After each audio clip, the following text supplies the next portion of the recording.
নেশা এবং নেশাগ্রস্ত ছেলে একটি পরিবারের জন্য কতটা বোঝা এবং ভয়ঙ্কর হতে পারে তার প্রমাণ যেন রূপগঞ্জের এই পরিবার। নেশার টাকার জন্য নিয়মিত মারধর, এমনকি বাবাকে করা হয়েছে ট্যাটাবিদ্ধ।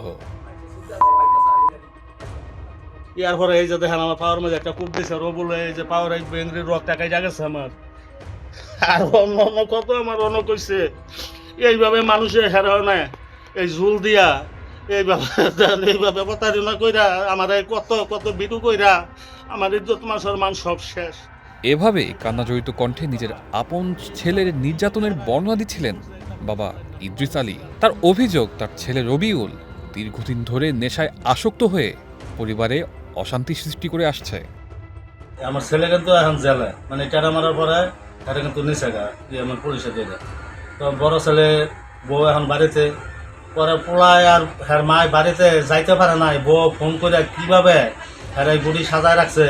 এই রাস্তার মাঝে আমার পোলার মাইরা দুইটা, হ্যার মাই যখন গেছে লাড়ি ধরতো গেছে, পরে হ্যার মায়ের দুইটা চটকনা মারছে। এর আগে গত 11 মার্চ টাকার জন্য বিবাদের জেরে বাবাকে ট্যাটা দিয়ে আঘাত করে রবিউল। ধস্তাধস্তির এক পর্যায়ে সে নিজেও আহত হয়। পরে বাবা ছেলে দুজনকেই রাজধানীর একটি বেসরকারি হাসপাতালে ভর্তি করে চিকিৎসা দেওয়া হয়। নিশায় আসক্ত হইয়া 3 মাস জেল খাইটাইছে, এই বড়ির লগে ধরা পড়ছে। আমার পোলায়ও 1 মাস জেল খাটছে।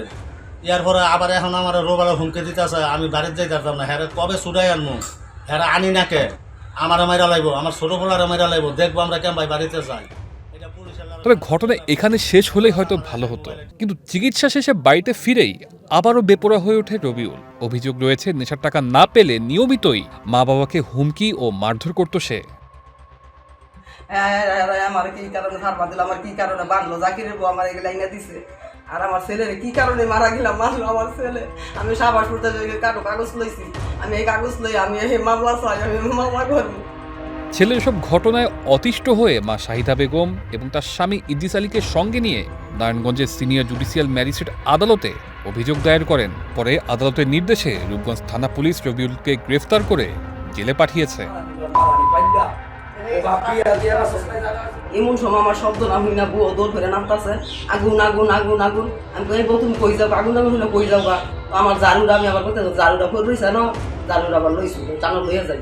এমন সম্ভব দৌড় দাম নামতাছে আগুন আগুন কইয়া, তুমি কই যাও, আগুন লাগাই দিয়া আগুন জ্বলবো কে, অনবাইতে নেই। ঘটনায় এখানেই শেষ নয়, নতুন করে আরেকটি অভিযোগ উঠেছে রবিউলের স্ত্রী লাভলি বেগমের বিরুদ্ধে। পরিবারটি দাবি করছে তার ছোট ছেলে কাউসার ও তার মা বাড়িতে গেলে লাভলি বেগম নিজ ঘরে আগুন লাগিয়ে তাদের ফাঁসানোর চেষ্টা করে।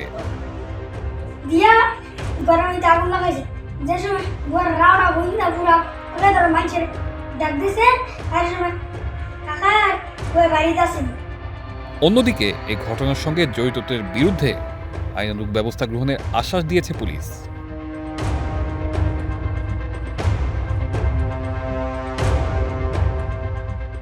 তানজিলুর রহমান তুষার, বৈশাখী সংবাদ।